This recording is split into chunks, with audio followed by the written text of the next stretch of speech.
Hello ladies and gentlemen, welcome back to Haut Beyleron here in Farming Simulator 22 with me, CWATTY. As you can see, we're doing some rolling. We're rolling the canola that we planted last episode. We've also got Mr. Fenn over on field 36 doing the mulching following the sorghum harvest in the last episode. So all that's been done. We're now in a position whereby we have got nearly, well, over 150,000 litres of sorghum in the silo, and we've got 56,000 litres of oat as well. 57,000 litres of canola, quite a bit of wheat. Like I say, we've got canola planted, which is great, because that's the only crop we can plant at the moment. We're waiting for the wheat and barley window to open up in September. Meanwhile, back on the farm, I'm hoping, I've been and looked already, there's a couple of potato harvesting contracts, but I'm not interested in doing those. And there's no real supply contracts to do at the minute that I can do. The good thing is, I've increased the output on the spinnery, ladies and gentlemen. It was 2 to 1 and it was 5 to 3. As you can see, I've now made it 10 times that. We've made it a lot larger. So hopefully it should burn through the wool and output the fabric much faster. I am going to need to supply some more stuff to the grain mill very soon. And also to the old bakery as well. Going to need to get some stuff put in place. So we're going to need to produce some more flour, and we're going to need to supply that flour to the bakery to produce, obviously, our bread. As you can see, the fence out here doing the mulching.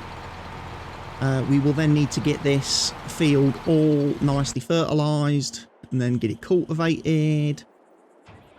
I'm going to use Mr. Class to grab the trailer. I'm going to load up with oats.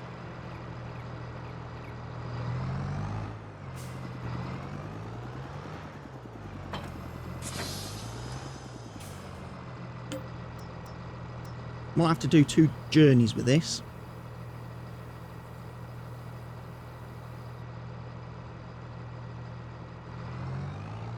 Or will I? Will I? Because I've just remembered we've got that truck sat there doing nothing. Perhaps I should use the truck to deliver all my harvest to the grain mill instead of the tractor. You know? I was only complaining the other episode that I might as well sell the truck because I don't use it. And here I am not using it when I have a perfectly good opportunity to do so. Yeah, let's give the truck a run in a minute, because it could probably transport that sorghum a hell of a lot faster than I can with this.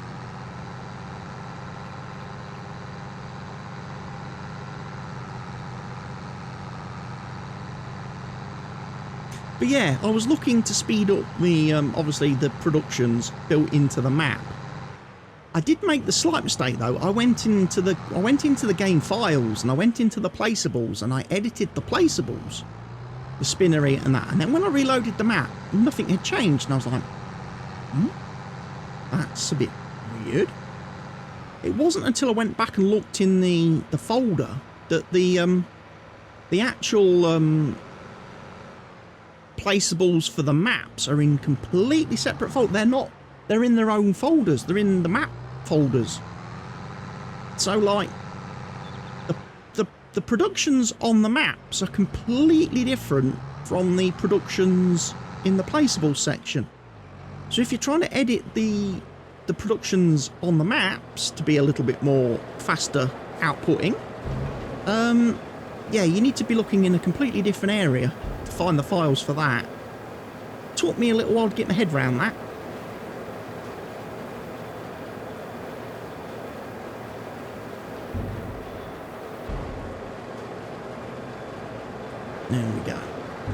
nicely done. So yeah, we'll drive back to the farm and then we'll give the old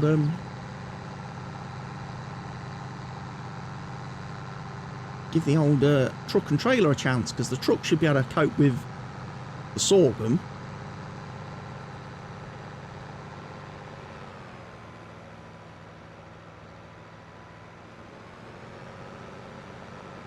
A lot better than the trailer.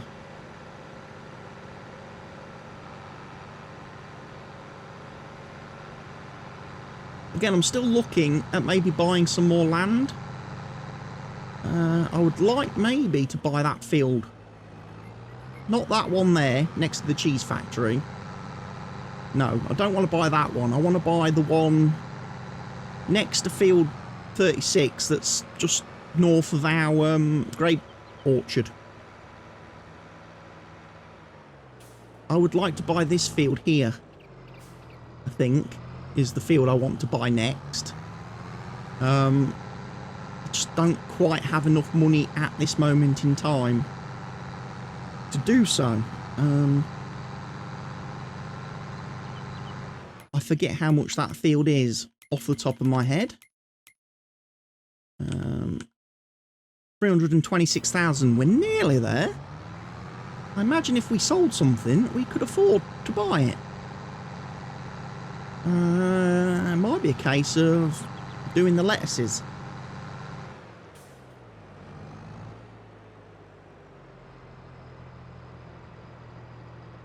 So yeah, leave that part there for a minute. Let's go get the proper truck. So I've not really used this thing since I bought it at Christmas time in the winter, when it was in the second-hand sales bin, you know. Bit of a waste of money, really. This isn't a map where you really need a dual bin, dual hopper trailer, because it's a bit small and a little bit awkward to get into some of the sale points. But I suppose for moving 151,000 litres of sorghum, it's now actually worth it. It's going to be a lot quicker.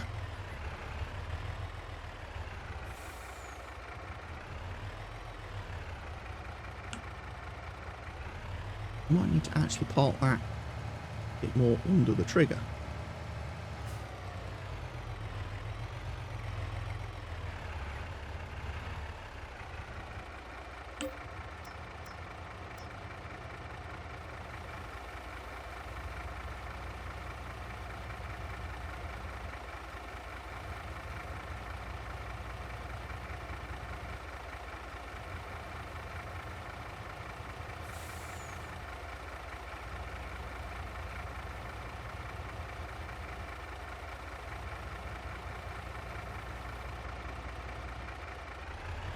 Okay, that took 120,000 litres.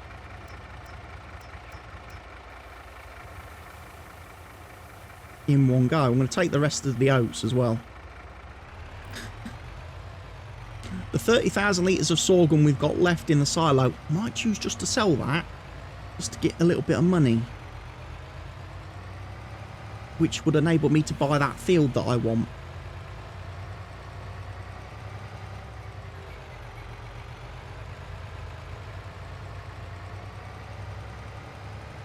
But yeah, we've not really done trucking. Hence why I've not unlocked an achievement yet in the game for trucking, because I haven't really used trucks and trailers at all on any of the maps I've been playing. Been using tractors and trailers nearly exclusively.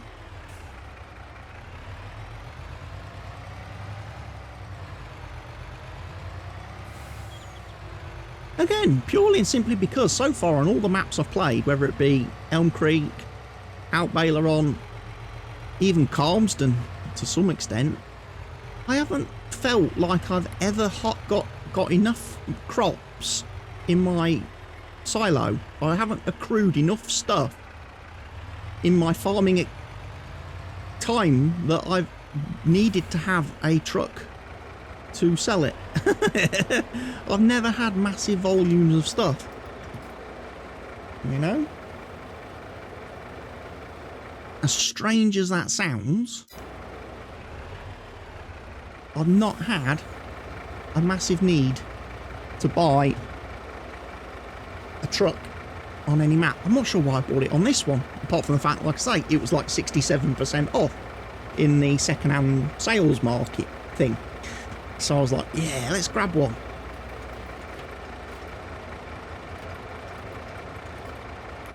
We'll unload the oats.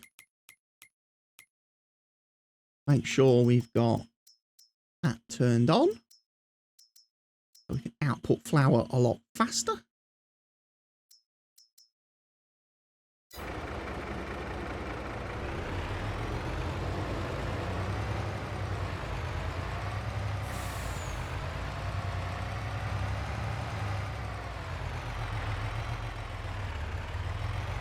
I was almost tempted to leave this parked there at the grain mill.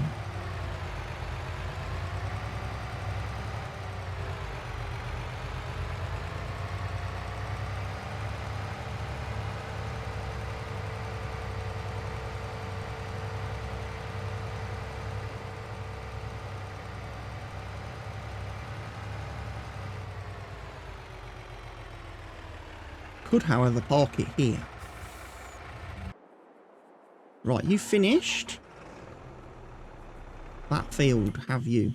Let's have a look. Check the map very carefully to make sure he has rolled it. Turn off the needs mulching. Yes. All very good stuff.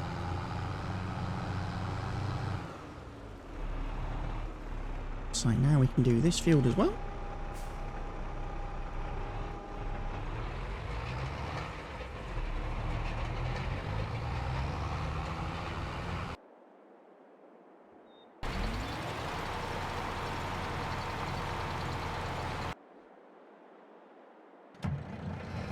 Right.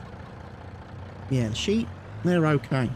Like I say, the wool situation can't do anything really about at the moment. Until that spinnery starts chucking out much faster fabric.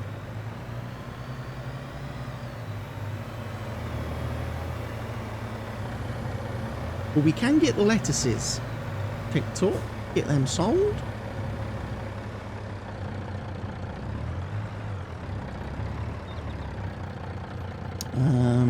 Press that button there, that should do it.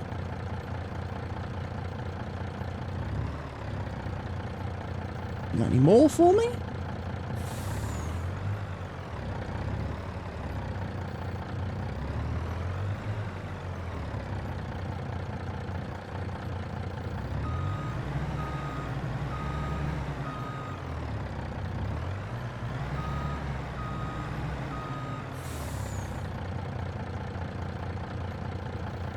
Just wait, give it a second. I'm going to be taking these. I might as well take the full load.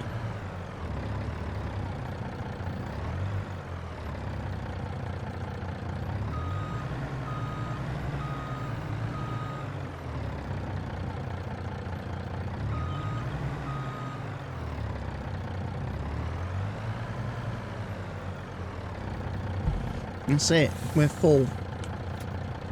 At this point with 18,000 litres of lettuces. Right then, lettuce sell point is...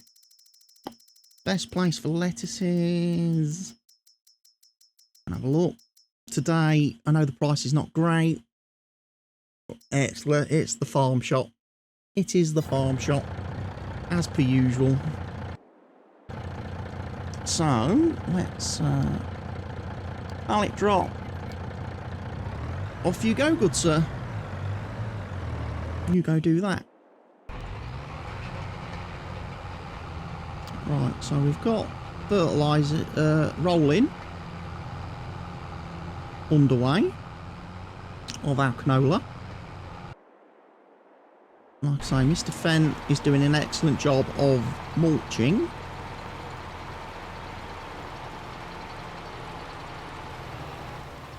So that means what I want to do now is pick my fertiliser spreader up.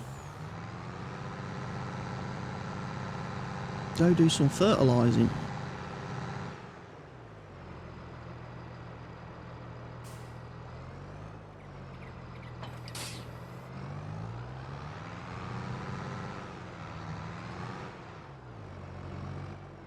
Before the end of August, I expect I'll have the silage bunker to empty. That is definitely a thing. We've got weeds to worry about. Yeah. Weeds are growing, we need a weeder. And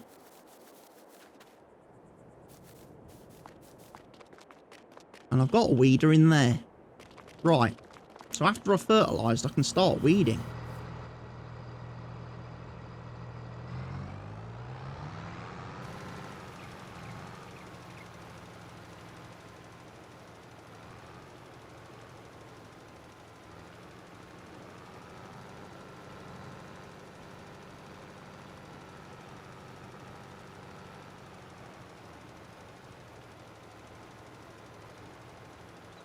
So yes, we're making progress again.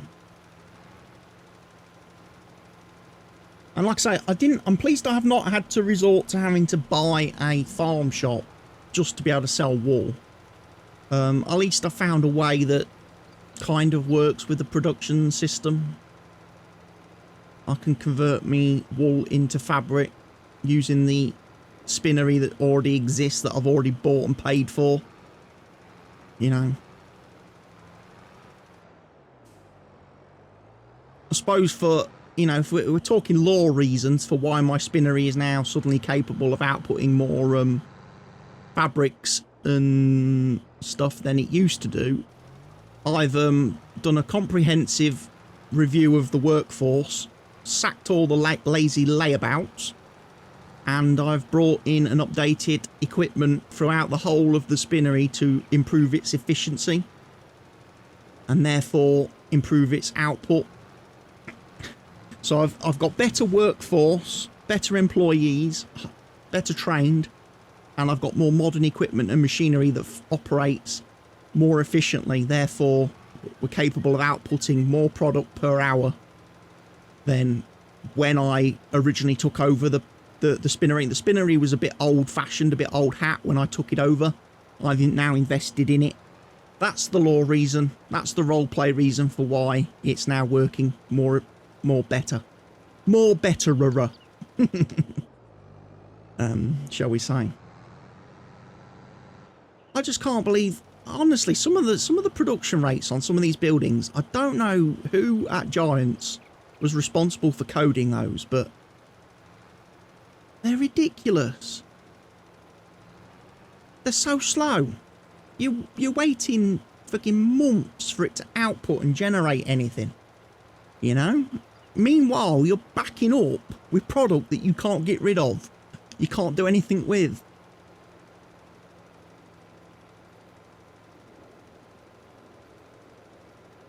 It's one of the reasons why I would have liked to have seen an option added to all the productions where you can actually sell the input materials, you know?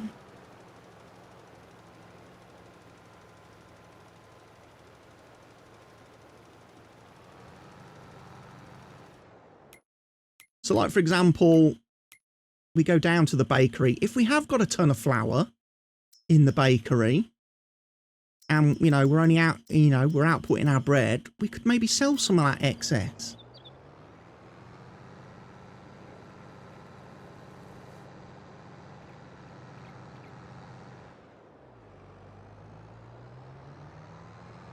Don't think Lettuce Boy has made it to the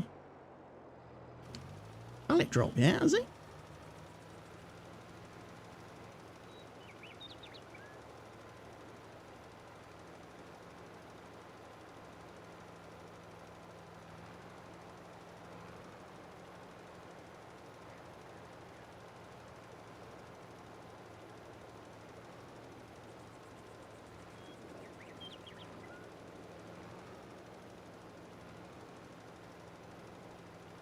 Not seeing any big money input.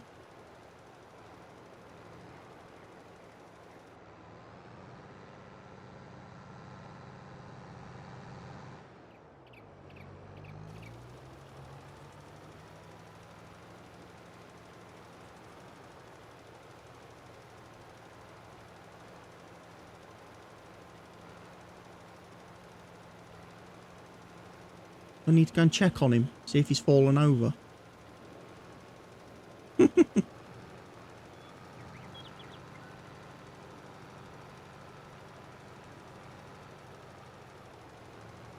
See if he's tripped over somewhere on something. That's where obviously I had the crop destruction. He has.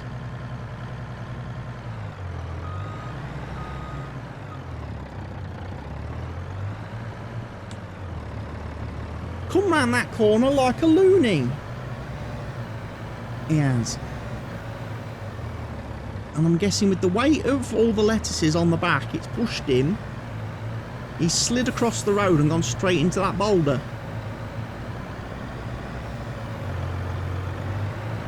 You are a bad driver. Slow down on the bends. Okay? Slow down for the corners, sunshine. You've got to remember how top heavy these vehicles tend to get. Once you start loading them up, the centre of gravity all goes completely wrong on all the vehicles, and they start to slide and move around way more than they would in real life. But that's Giants physics for you. It's just something we as players learn to deal with, but you as AI workers still seem incapable of mastering. Look, you've hit the curb there. That's a failure. If that was a driving test, you'd have just failed. You would. Okay.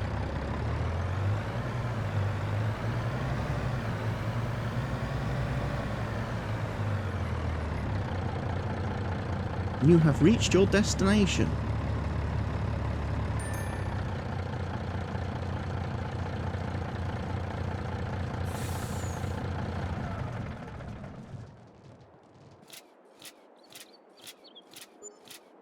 There we go. There's all the 35 grand for the sold lettuces. That means, ladies and gents, we can now afford to buy a field. We can buy another field. See, that's 326. And that field is bigger than that one. The reason that land is so expensive is because you're buying all that wasted space there, which is of no use to anyone.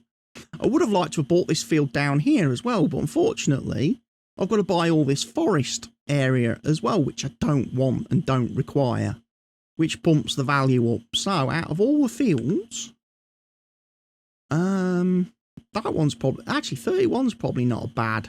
That's 12.1 acres. That's 13 point, yeah, that's definitely the bigger field. That one's massive. We're going to have that one. Okay. We're going to have field 33 now added to our collection.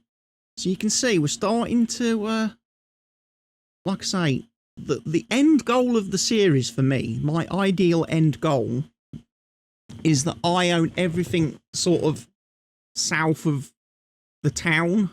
If you like, if you draw a line across where the town is and all the river and everything and all the like map infrastructure, I want to own everything down here. That's my mission, my end target. So all these fields, including field 26, which is 1.1 million, we've got to, you know, work on that. Now, obviously, we can see we need lime on field 33.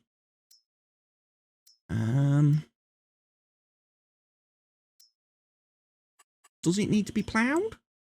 Doesn't require ploughing. Apparently, it doesn't have any stones on it either, so that's pretty useful. In that case,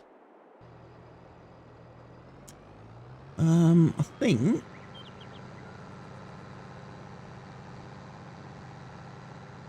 Mr. Class may have to go do some lime spreading.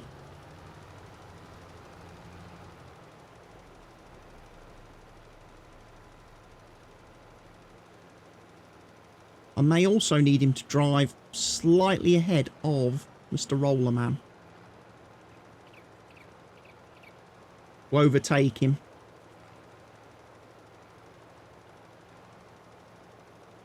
Again, I could use the Massey, but at the moment, I've kind of got the Massey rigged up ready to do the silage bunker. Because I've got the front loader on him. And I've got the,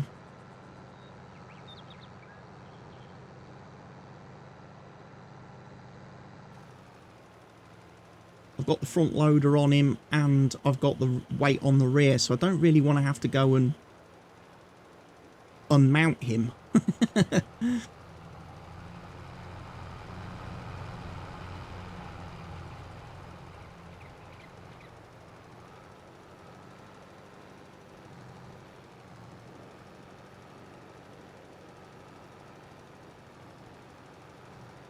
See, I need to come back and fill in some little bits in a minute.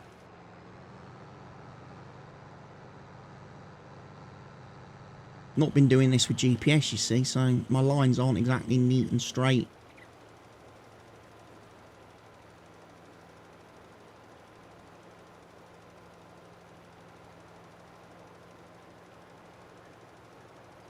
But yeah, new field purchased. Again, equipment-wise, I'm not really short of any equipment. There's nothing I really need in that front, in that sense, so might as well grab more real estate, and then we can do more, harvest more products.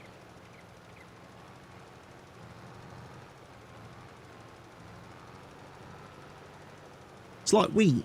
I plan to do wheat on the field near the sheep and the chickens, and I also plan to do it on the other field, the other side of the river. So I plan to do a double wheat harvest this year, and then I plan to do barley on the field that had the sorghum on it. So that's all taken care of, or will be taken care of. Again, keep the factory running. Although I think I've been, I don't know, maybe it's me again. One of the things I haven't been doing, I haven't really been studying the productions that closely, and I realise now I've been making a mistake. For example, if I did wheat harvest and put wheat in the grain mill, for every 150 litres of wheat, I get 120 litres of flour. So I lose 30 litres. If I do barley, for every 150 litres of barley I put into the grain mill, I get 120 litres of flour. I lose 30 litres. This is where it gets interesting though. If I was to put 150 litres of oats in the grain mill, you get 200 litres of flour. So you gain 50 litres. With sorghum, if you do 150 litres of sorghum, you get 180 litres of flour. You gain 30 litres. So from an actual production point of view, barley is probably not actually a crop that I want to be wasting my time seeding anymore and planting. From a production point of view, I should really be doing oat and sorghum because I get more for my money. I get more for my product. I create more flour.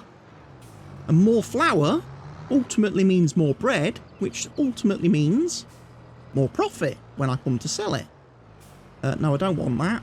I want Mr. Lime Spreader Man.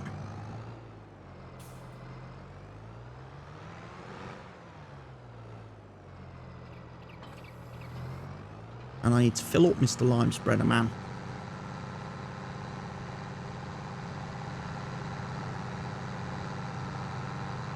Again, I haven't forgot I need to do the weeding as well. Haven't forgot that. It's just, whilst I'm in this process... oh, I need to go this way, don't I? Yeah. Alright, there's nothing planted on this field yet. So, no harm, no foul. There's me honey. Again, the bees chucking out a nice amount of honey. And we've got our lime spready machine.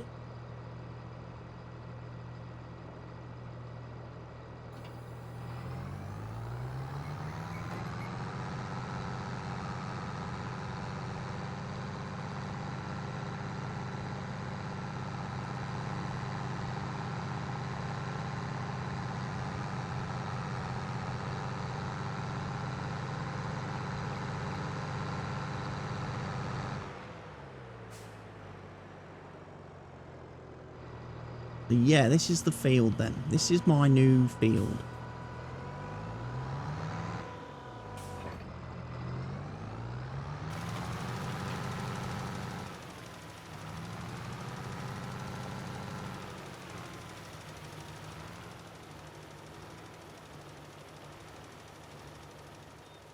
It's a field that's on a bit of a wonk. It's on a bit of an angle. It's not the bestest field in the world. As you can see from the lime spreader man driving across it, he's driving on a terrain angle.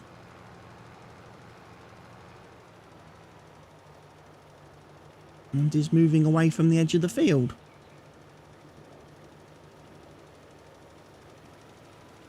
My lovely grapes. Look at my lovely grapes.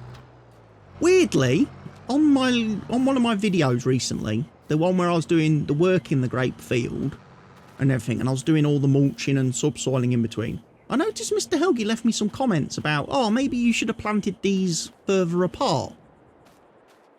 I don't think he quite realises how difficult that would have been to have planted them further apart. Ultimately, I used, obviously, the snapping. Because Giant's designed these grapes and the olives to snap. So when you've put down a row, your next row will snap at a set distance, and you can just, and it will be perfectly parallel to the row you placed previously.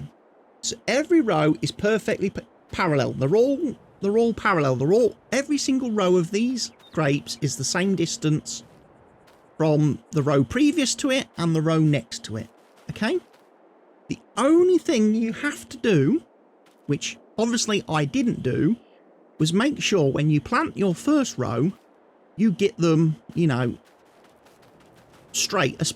I mean, they're going to be straight, okay, because that's how they get planted. But what I mean is make sure they're placed on a terrain angle. Like, for example, I would have preferred it if I'd have planted these, you know, on a 270-degree heading. So they were perfectly east to west, you know, perfectly 90 degrees running across the field. As it was, I placed the first tree here. By the time I'd got dragged out the bush and planted it down the bottom here, you can see I've wandered across them. I've kind of wandered across the map a little bit. Now, what I did then on my multiplayer server on Elm Creek to combat that was I got a tractor with GPS, and I obviously set the GPS up to the angle I wanted, which was 90 degrees or whatever it was, 180 degrees. I made sure I started well away from the field, turned on the GPS so the tractor had plenty of time to get lined up and was perfectly on its lines. I drove across the field, doing absolutely nothing, had no equipment attached to the tractor, just drove the tractor across the field on the GPS course. And once the tractor had got off the other side, I then went into, obviously, production, orchards,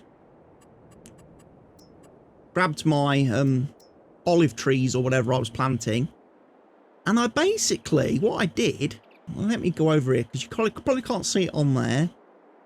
It might be hard to see it on any of these, actually.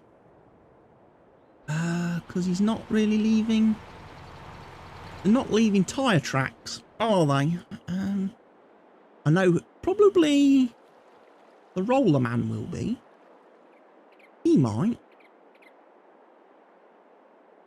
Okay, he hasn't, but you can see there are tyre tracks here. So basically, all I did, I got right in close with the camera, and again, bearing in mind I'm using a dodgy controller, got about as good as I could to the tyre track, planted my first tree, and then went right to the opposite edge of the field, again, and then again took the time, once I reached the opposite edge of the field, to make sure I was on the tyre track that was obviously done with GPS, and planted the tree. So I knew that that row of grapes or olives was absolutely 100% perfectly at the angle I wanted. And then every single row I snapped to that was perfectly at the angle I wanted. Okay, so I know now when I need to do mulching or subsoiling, I can set a GPS course at that angle, and using the little tractor, we'll be able to drive perfectly through the gap between each row of trees without having any issues. Without any issues. Okay, that's pretty straightforward. However, Mr. Helgi was going on, oh, you should have done GPS and used that and done more rows and planted the trees further apart. And I'm thinking, what? That, A, would have taken way more time to muck about and bugger about doing multiple GPS journeys across the field, and planting rows of trees when you've got the handy little snap to feature built in by Giants. Also, it wouldn't be very efficient, would it? Planting your grapes or your olives further apart, because then you're getting less grapes and olives on your fields. Sure, it might make things a little bit easier for you to use bigger tractors and bigger equipment, but it's not really designed for that. Again, the grapes and olives, they've got their own specific technology designed for working that land. Just buy the correct technology, buy the correct tractor, buy the correct mulcher, buy the correct sprayer, buy the correct subsoiler or plough or cultivator or whatever. You're good to go. I don't really see the issue. I don't see why you'd want to mess around planting them the trees spread further apart. I really don't get that. I don't.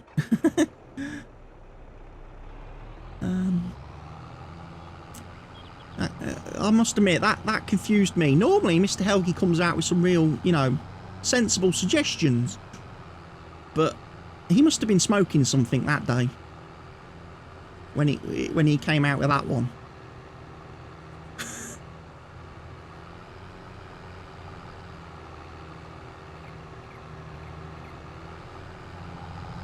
Right, tractor needs repair. I'm going to repair it at the store, just because I've got to come here anyway and do the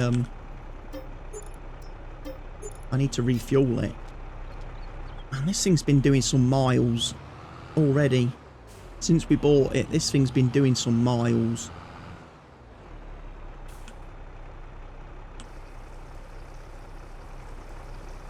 And its workload isn't done yet.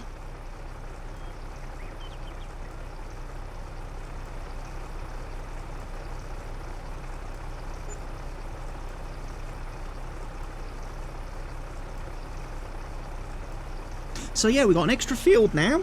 So that's an extra crop we can plant this year or next year.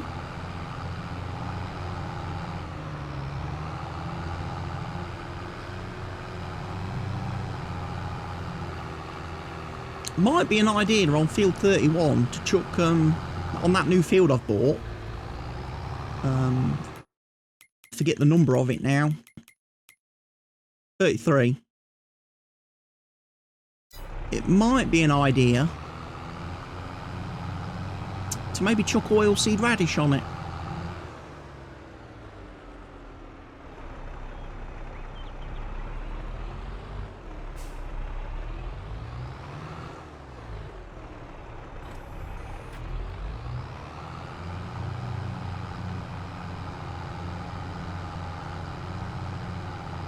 because it's probably going to sit there.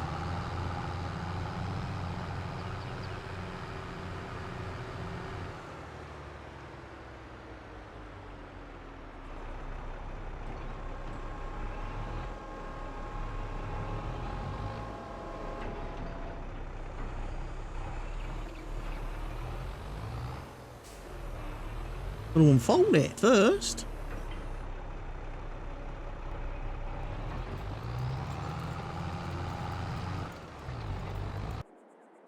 Has my lime spreader stopped? Yeah.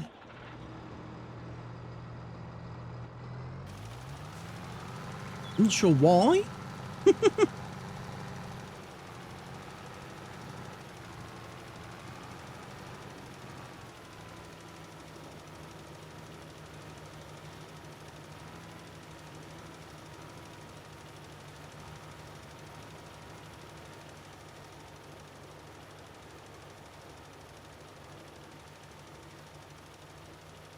But he did. So yeah, the grapes. I mean, I'm quite happy with the grape field. I'm quite happy with my orchard. I think it's turned out all right. The fact it obviously now I've got the correct size tractor for the field, and I'm not trying to do it with the Class with its great big massive flared out fenders. That little tractor that I've got works that field brilliantly, even though I've planted those grape trees slightly on the wonk. It still drives perfectly between each row. So, yeah, I don't have an issue with the grapes.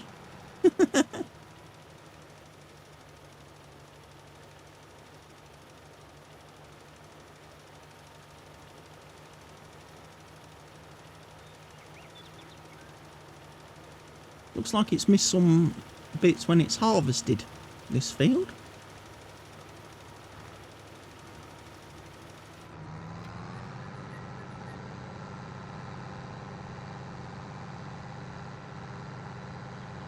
On the edges.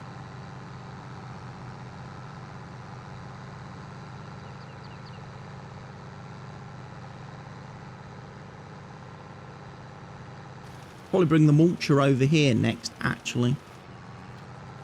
Mulch this field. Because it looks like it's got canola residue, canola stalks on it from the canola harvest. So it probably wants mulching.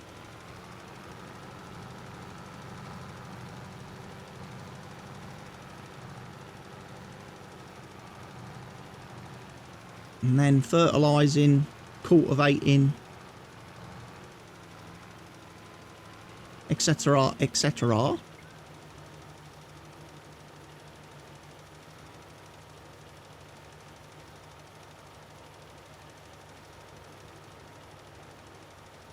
But yes, we're getting on well today. Quite a few little jobs being done.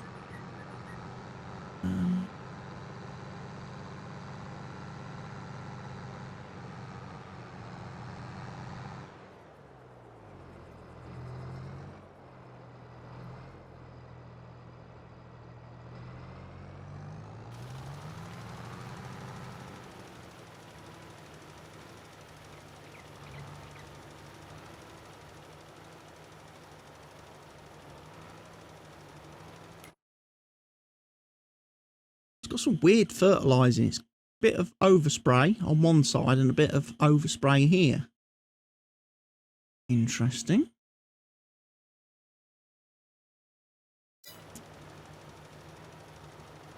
But yes, folks, I'm going to carry on, obviously, playing a bit now off camera, and we'll bring you guys back for the next episode in the series when there is something else afoot, or something else occurring that is going to be good viewing.